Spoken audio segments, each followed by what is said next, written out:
Hello, hello, hello. It's Dr. Victorious here with another episode of Be Victorious. Make sure you follow us on social media, you guys. I am on Instagram as Dr. Victorious. I am on Facebook as Dr. Victorious. I am on YouTube as Be Victorious. On Twitter as Dr. Victorious. So between Dr. Victorious and Be Victorious, you can definitely find me.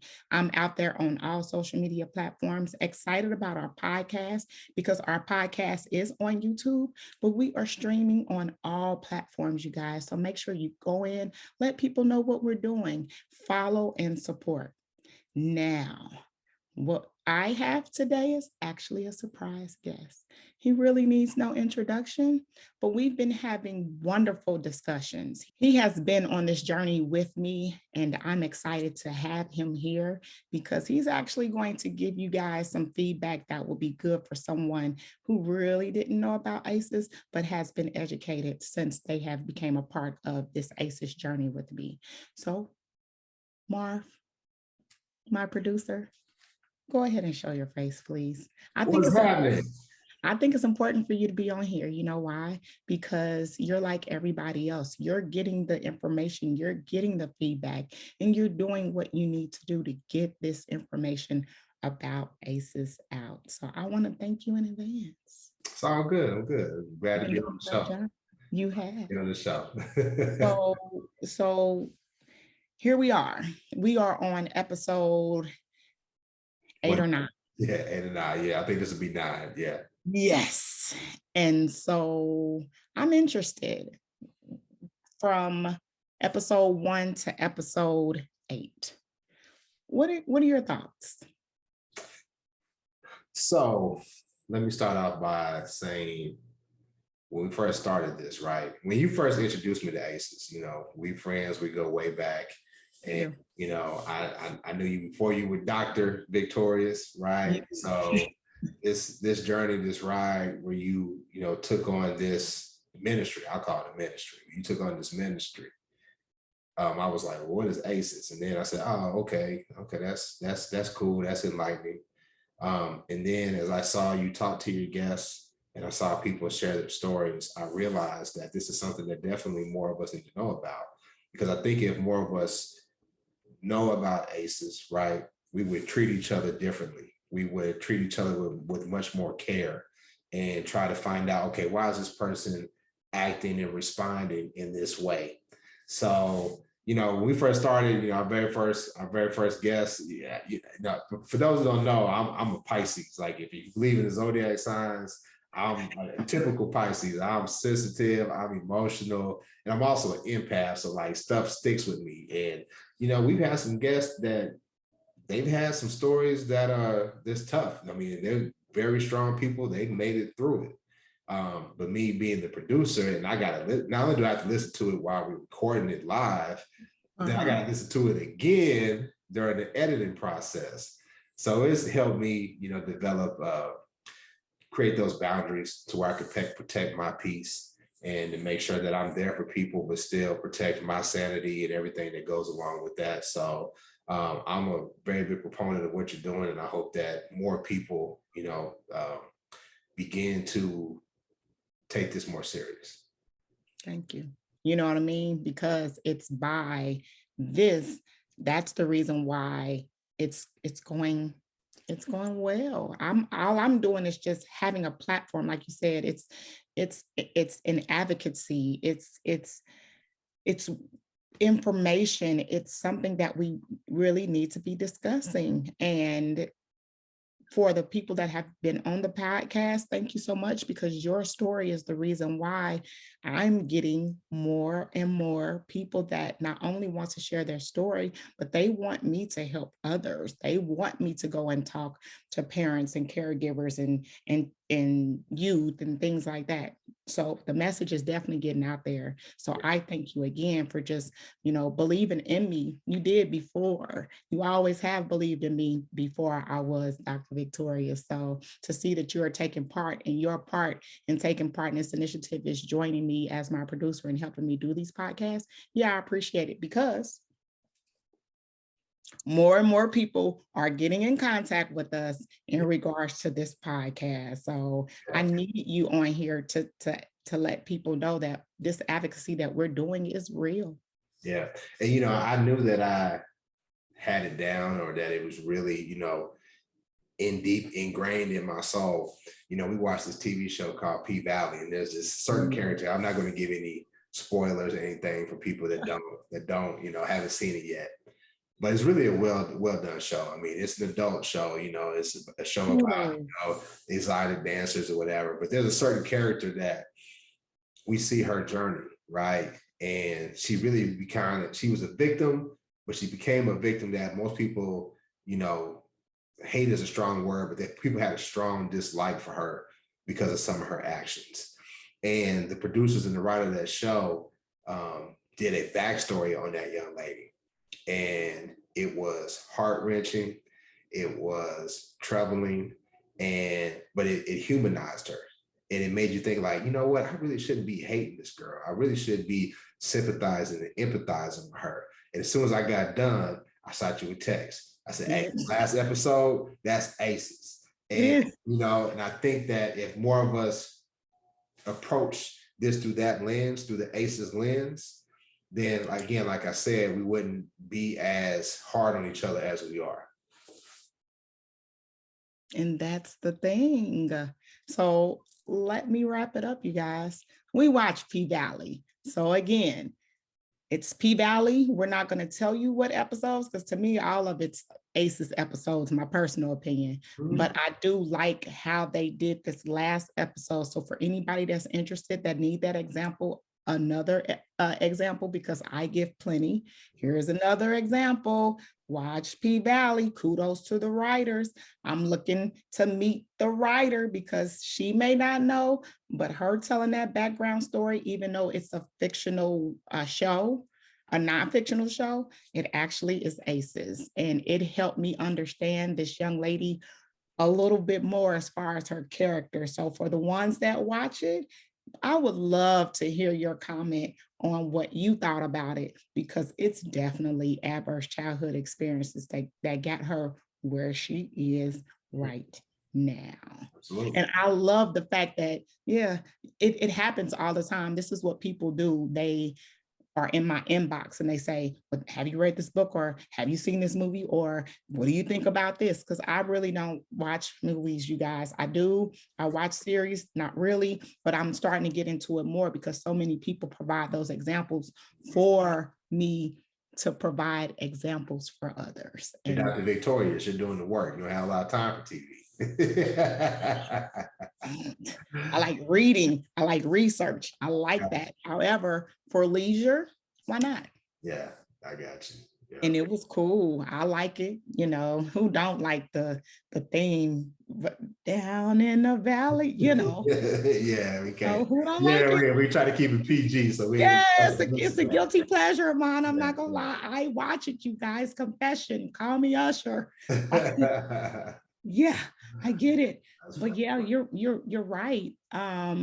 If we had a lot more compassion for others, because everyone has aces. I was on a podcast earlier today and I was letting them know they were talking about my daughter, and they were inspired as a mother how I allowed her to do the podcast. Well, I think more parents need to do that. More caregivers need to have that discussion with their children. She's a student. She is mine. I needed to. But like I told them, they were like, oh, she only has an A score of 1. But it depends on the person that is looking in the lens. I also did let them know that when she was younger, she did get whoopings. That could be perceived as physical abuse. I did let them know that I yelled, and that could be considered emotional abuse. So that really could have been a 3 number if Kamari would have seen it that way. But again, I stopped those things because I am aware of ACEs, and I also know what's going on. I don't do those things anymore. So these are my confessions. That's a prime example of someone like how you are having that information and making that impact and the change agent that we are by providing those examples and having that empathy for those that have had those adverse childhood experiences. So No doubt. Yep. yeah. Have you taken the ACEs quiz? I have. Yay. I hear people's scores all the time, but I'll be honest with you. My score is low. It's a 1, and I'll be honest with you. It's a stretch. It's a stretch to be a 1. Okay. I want to say I grew up in somewhat of a bubble. However, I do think if the test was modified, and I know you'll get into that, I think that my score would have been different. Right. But so the one I would say that I scored on was, did your parent, push, slap, or whatever, yeah, I got whoopings, right? I had to get the switch off the tree. I personally believe in corporal punishment, with sense. I don't believe in abuse, but hey, listen, that's just my personal belief. So it was a stretch for me to do that, to get a 1. But I think taking the test, like I said, made you aware of, things that you need to look at with other people and like what stands out and what could be their possible trigger. So I got a 1. And it was more like, if it was a spades hand, it would be more like a possible. Exactly. Yeah. And see, honestly, I don't like the 1998 version of the ACEs test at all because it's outdated. Yeah. It has 4 questions into 1. Yeah. And so people look at the number and it's like, oh, well, I got a 10. Well, oh, I got a 1. It's not really based off of that, because those 10 questions really initially were 30, and they combined those questions and made them 1 question out of 10 when the initial study actually is 30. So if it were up to me, I would definitely add bullying to the quiz, because I definitely think that impacts people. That's an adverse childhood experience. It is. Bullying, I definitely dealt with that. I'm glad. I think when you're talking about a parent with substance abuse or alcohol, I think they should expand that, because there's different types of compulsions and addictions that can affect the family. My dad, he was a provider, whatever, but my dad gambled. And sometimes if somebody who's a gambler, sometimes that can put some stress on the family. It can. If they on the losing streak, right? So yeah. That's a household dysfunction. It should be, that would be put in bullying, and the gambling would be put in household dysfunction category for sure. Yeah. Think about that. Gambling is a good one to add to the list. Yeah, I think, this like an addiction, absolutely needs to be on there. And I would say dealing with a parent who had a terminal illness as a child. My dad was constantly sick. He had heart problems. I think before I left to go to college, my dad had 3 heart attacks. And one of them was major, where he was in the hospital for weeks, quadruple bypass. Oh, wow. And the type of stress and anxiety that a child lives with when you don't know. I remember as a kid being like, we have Christmas, and I remember thinking like, is this going to be the last Christmas I have with my dad? Yeah. So that type of anxiety or stress that creates, I think that should be on the test as well, because it impacts the type of relationships you have, how you approach relationships with people. So those would be some of the things I would add to the test and make it more impactful. Those are good. And I would add those 2, especially the sickness. Now, what's interesting is I knew about Dad, knew about those heart attacks, but do you think that had anything to do with his past or childhood issues? Unless you think, being allowed to be a chain smoker at 14, a dysfunction. It's just what they do. My dad grew up in the 40s. He was born in 1934. My father was much older when he had me, right? Like my dad to be 43. I'm 45. I couldn't imagine having a newborn at this age, but he was 43 when I was born, and he grew up in the time. He grew up in segregation, went to segregated schools. They worked on the railroad. You work on the railroad, you join the military. What do? You smoke cigarettes. So he was a chain smoker, and all that stuff added up. And so I don't know if I really don't know much about it. It sounds like dad had aces bad. Military PTSD, possibly. The chain smoking, that's question number 6, I believe, on the 10 question survey. Yeah. Did somebody smoke? Yeah. I wouldn't put my dad down as somebody who was like affected in that way. He definitely wasn't the perfect person. I know that my mom definitely, if she were to take the exam, she would definitely have aces in a major way. However, she was what you consider like a high function. She wasn't problematic at all. Either one, like I said, I grew up in a bubble. I grew up in a very loving environment, and my mother created that for me. But knowing her story, childhood abuse, siblings going to prison, neglect, hunger, things of that nature, she definitely would score high on the exam. So, but she overcame that, and I never had to deal with those things. Maybe it's because she dealt with that. She made sure I didn't have to. So exactly. Mom was a cycle breaker. Yeah. And she did a great job. Definitely. You know what I mean? Yeah. She kind of cleared you from all of the stuff so you wouldn't have to experience it and things of that nature. So kudos to mom for being the cycle breaker that she was, because you are, you know what I mean? Yeah.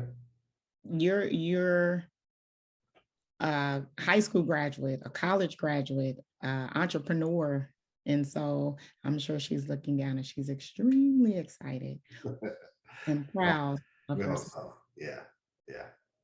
So you got to think about it that way. We don't give ourselves credit for being cycle breakers either. You know what I mean? Like, it is what it says.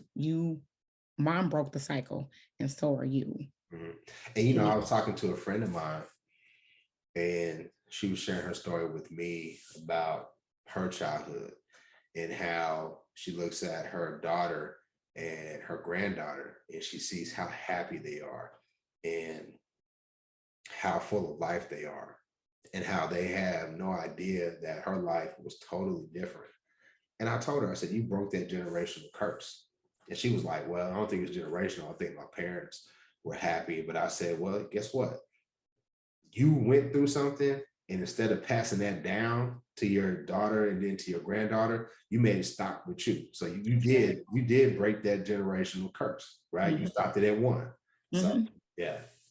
We got to acknowledge those too. You know what I mean? Because we're not perfect. And the more we get to meeting the cycle breakers, we have to get this word out about ACEs.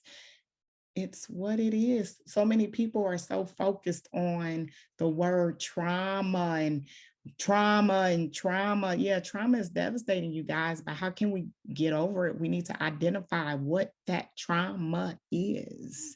And it's all wrapped up. If you look at childhood trauma, it goes straight and talks about ACEs.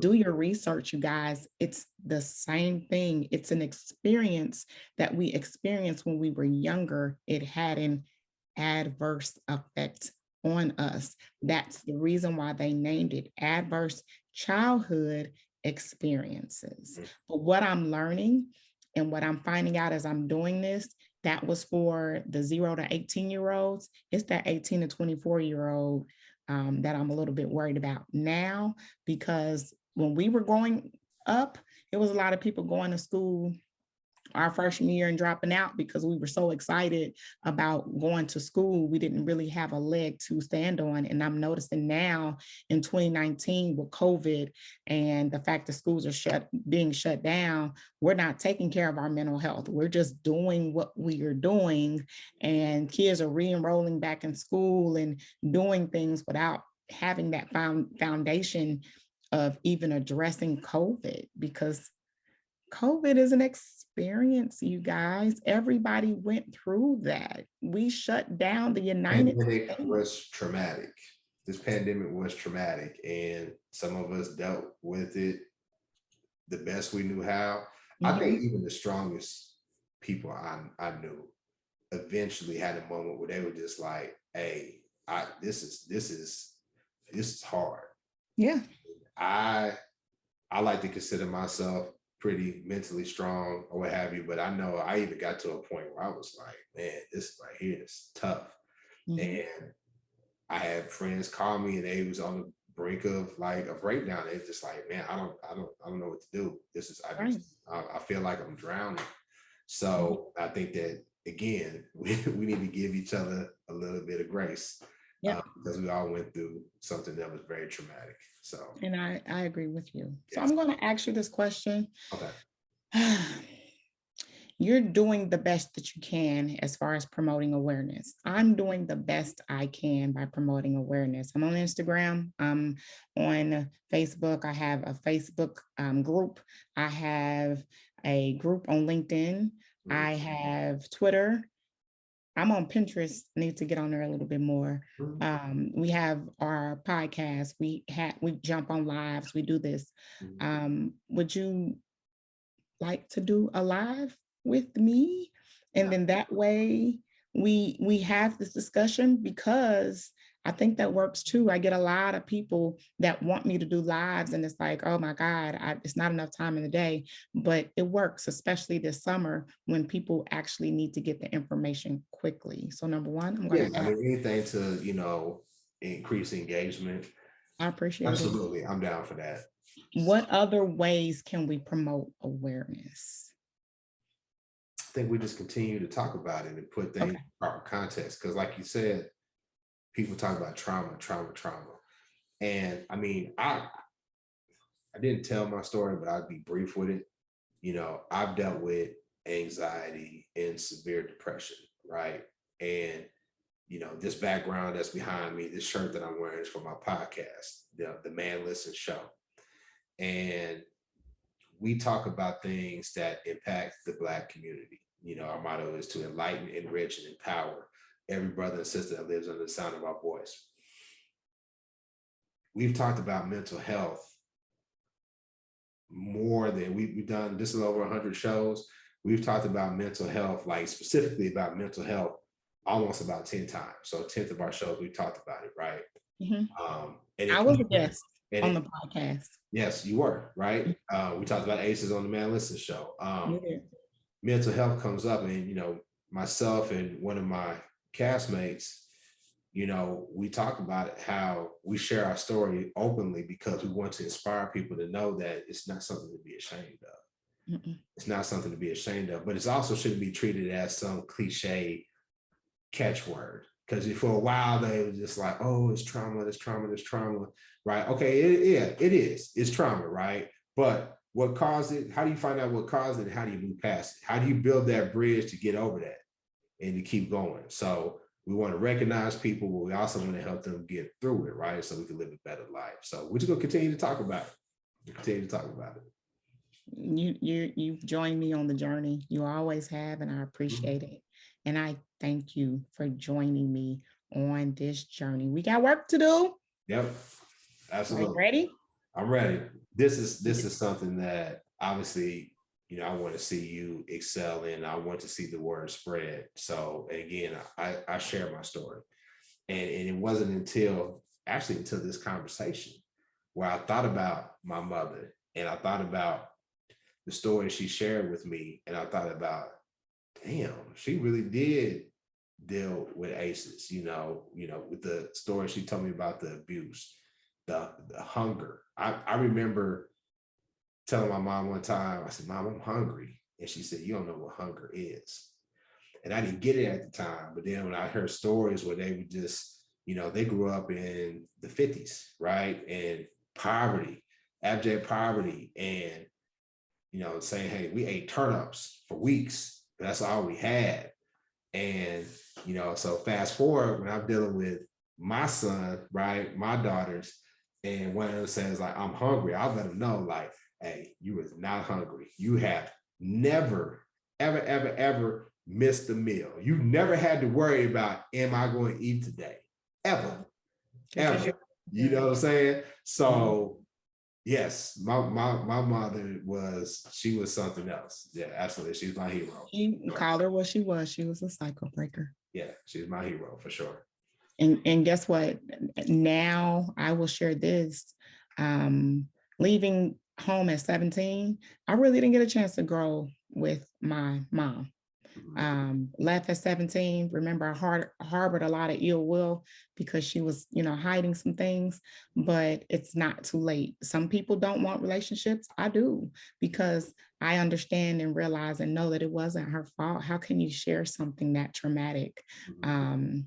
And now that I officially know the story, that's exactly what I'm doing. I am getting to know her.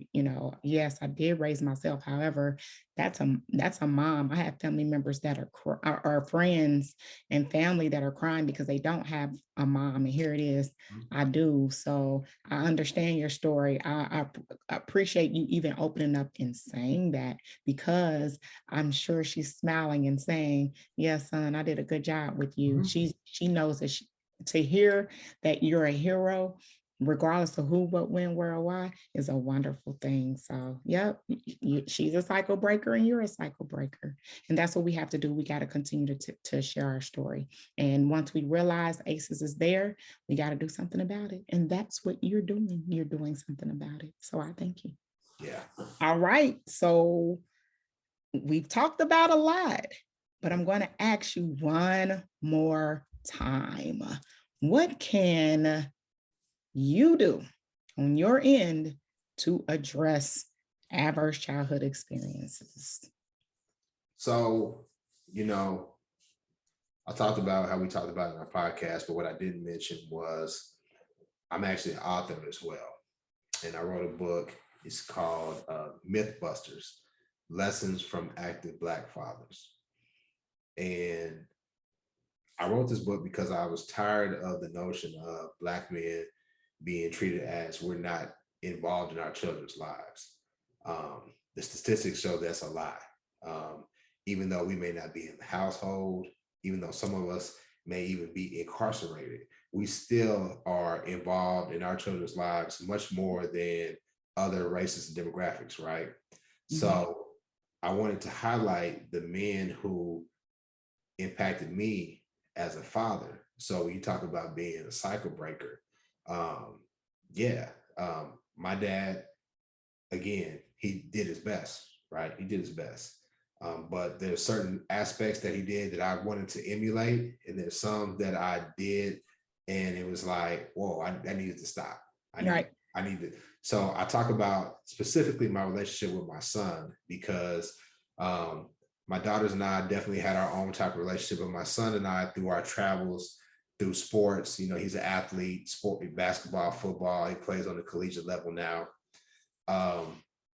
We met other men. There were other men that were there, and I took bits and pieces from each one of them and lessons that I learned, and I put it all in this book.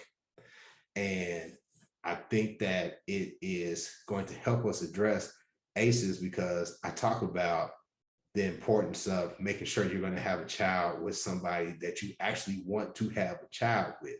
And how that responsibility is not the woman's, that's yours. And once you don't take the steps to make sure that you have protected yourself and respected your body, then, hey, it's out of your control. So those lessons to men, to be like, hey, listen, learn from my mistakes, right?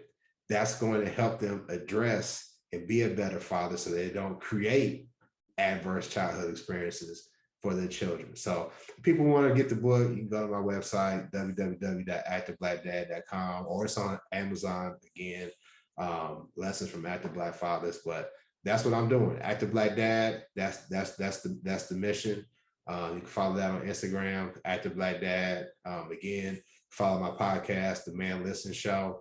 We're on Facebook, Instagram, and Twitter. We talk about current topics for the Black community, and we just gonna keep pushing this to try to make everybody better. And that's what we're going to do. And I thank you for being an advocate. I thank you for joining me on this journey. It's going to get good now. I think what's so cool is the people that are coming on the podcast are people that are certified, guaranteed. They keep it real. Yeah. It's people that there's nothing fake or phony about what we are doing, you guys. If people are taking time out of their schedule to continue to educate and discuss, this is real. We really want to help you guys. We want to do this, and we can't do this without others spreading the awareness. So I thank you for being an active Black dad. I thank you for being a producer. I thank you for being an author. I thank you for being a cycle breaker. Yeah, I'm gonna add that to the title, cycle breaker. I didn't think you need to. I keep saying you need to. Yeah, I'm be like being like Game of Thrones. For the people who watch Game of Thrones, I'll be like, they had to read out the titles. That'd be it. You know what? What's funny is I put it out there a lot myself, but I need to do it a lot more too, because every day I'm doing something that fits that description of being a cycle breaker. We are doing it. You've done it. You've referred a few people to me or a few references and done some things. That's what cycle breakers do. We support each other. So and it's gonna keep going. We're gonna keep making it happen. Make sure you guys are following Man Listen Show. He has a podcast. Take a listen to it. I told you I'm actually on it. I was interviewed a while ago. It's still relevant. The information doesn't change. Make sure you go and check out the book. Okay, here's an African-American man that's writing a book, that's sharing his story, that's telling you what we need to do to be that advocate for change. You're doing that already. So now thank you so much. I do. I thank you for doing this. I'm so excited. Like first it was Kamari, like, you want me to do it? And then let's go. Oh, thank you. You told me not to do too much, but sometimes I can't help it. You're on the team, you're on the borderline of doing too much. So go ahead. But you can't take it out because you love me. So I thank you. And I thank my listeners. I thank my voices of reason for saying keep going and keep doing this, because there are so many examples for me to continue. So I will do just that. I ask that you guys follow me on all social media platforms. I am on Twitter, Instagram, Facebook, Dr. VicTORIEus. I am Be VicTORIEus. I am on YouTube. We have a podcast, you guys. If you want to help, start spreading this information. It doesn't have to be me by myself. It doesn't have to be Marv. You all can get this information out there too. So look for more for both of us, because we're in this and we're doing this. So I thank you guys for your time, and I look forward to more. Talk to you soon.